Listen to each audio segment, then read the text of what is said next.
Hi folks, you're with Tassless today at your Pushback channel, and thank you for joining this radio live stream. In this essay, I'd like to talk about the phenomenon of judge shopping. Now, for those who don't know what it is, if you want a particular outcome in either a court case or you want a judge to sign off a warrant or something like that, and your case is weak, in other words, it wouldn't really stack up to any decent jurisprudential scrutiny, what you do is you go to a tame judge.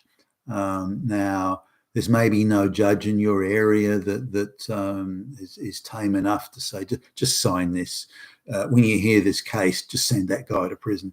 Maybe there's no judge around who's going to do that for you. So you have to sort of just look around and maybe you call on various judges and say, well, hypothetically, if we were to ask this, would you do it? Now, if you can hold something over these judges, maybe they've behaved inappropriately with underage boys or something like that, or maybe they're regular visitors to some sort of a bondage cat house or something. Anything, it doesn't matter. Maybe they're corrupt or something. Who knows? Who cares? But if you can hold something over them and say, look, we need you to sign this warrant. Oh, I don't know. The legal case is very weak here. I don't think I can sign that.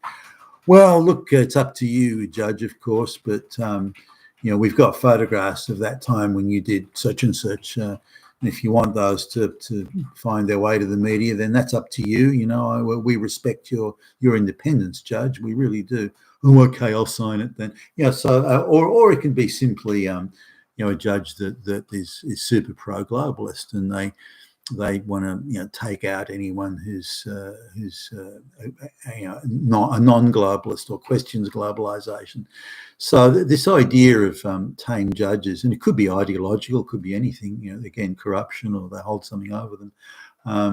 This idea of getting a tame judge requires judge shopping. So now, on balance of probability, if your case is clear and the facts are clear, nearly all judges would arrive at the same conclusion given that clear set of facts that were carefully laid out and carefully sort of argued and explained and supported by evidence, that type of thing.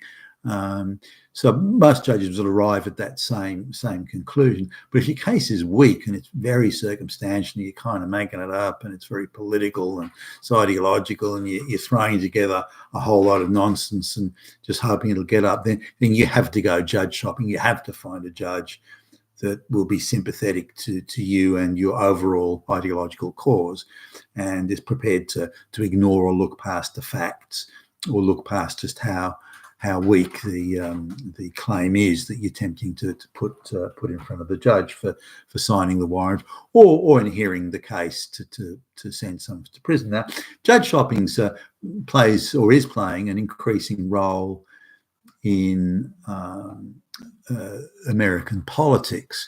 It shouldn't really be entering into politics, but it is, and it does. So from the time Donald Trump took office in 2016, the energy and the time and the reliance on judge shopping has just gone through the roof. So if they want to declare President Trump trying to limit illegal immigration on the southern border, for example, they've got this piss weak case to argue against it. But as long as they can find a tame enough judge who shares their ideological views, then they can get that signed off, and that's enough to legally stop political action. But this became just a commonplace set piece thing. And if we go back to the Attorney General at the beginning of the Trump administration, I think he was completely caught off guard by this. He thought the other side would play by the legal rules, and he seemed genuinely shocked and put off balance. In fact, permanently put off balance and on the back foot, and allowed these activists with their judge shopping and tame judge to really just seize the entire initiative. And he just let that initiative slip out of his fingers. And And I don't think Trump ever regained it really during the course of the presidency.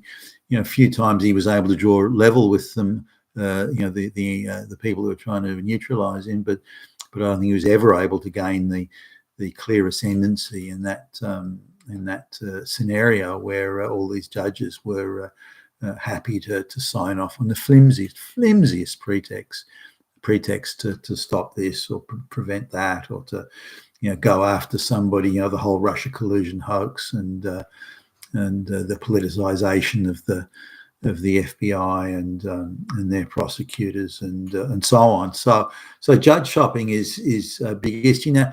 Not that it never happened before. There were times when it would happen and situations where it happened, but it was turned into completely the normal way of doing business when Trump came in. And they, in order to stop him or limit him or prevent him from just carrying out sort of the basic functions of the president, insisting that the people who want to emigrate to the United States do so through the proper channels. That's hardly controversial, for goodness sakes. But they opposed him tooth and nail. They fought him tooth and nail every step of the way to stop that, the border wall and so on. So, and anything he did was couched as Hitler. That was how insane it all was. And so that just ratcheted up the judge shopping thing. And they had to do it. They had nothing against Trump. So the only way they could go after him and harass him and so on, which they did, was to just institutionalize judge shopping as the normal way of doing business.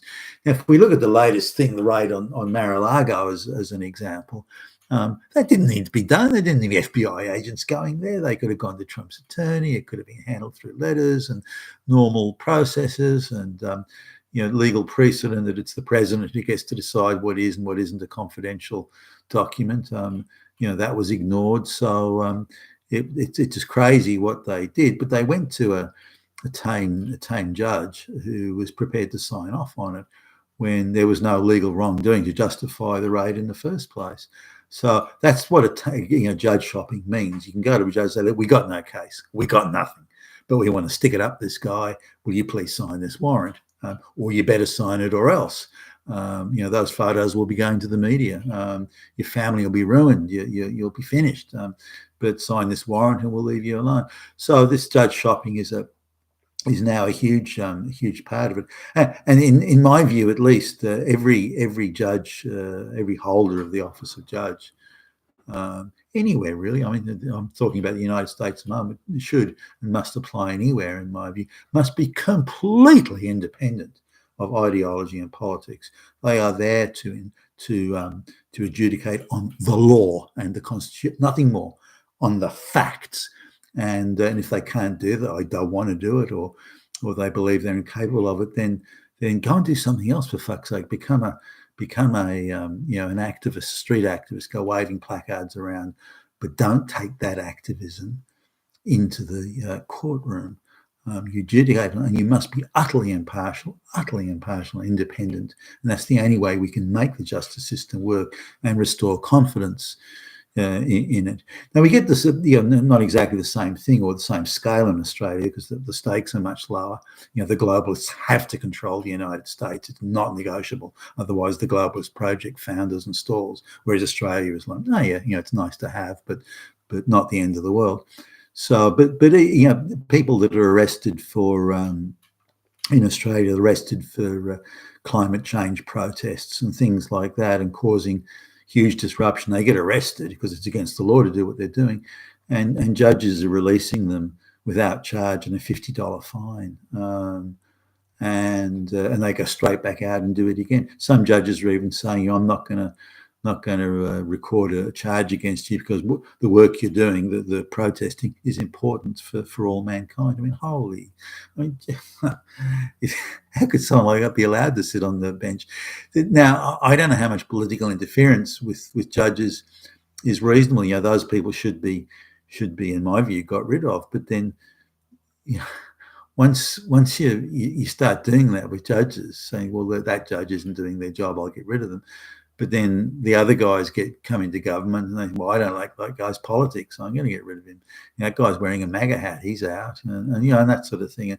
So before How can you have independent judges, completely independent and impartial judges? It must be an absolute requirement, and maybe there needs to be a judicial oversight body, but even that could be penetrated with political activists who could go after the judges.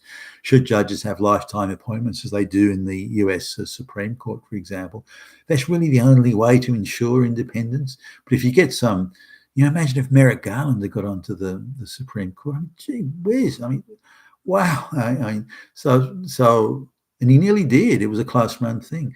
So people who are politically active, I believe, shouldn't be candidates anyway for this. They must be impartial, and able to adjudicate again on the facts and the law and the Constitution. But the only way to ensure their independence is to give them lifetime appointments. And then you then have the danger that once an activist gets appointed, that they they're able to continue their activism for really the rest of their days without any interference from or any restraint on their activist behaviour. It's a tough one. I'll be interested in seeing your comments below. You've been with Tassos today, your Pushback channel, and thank you for listening.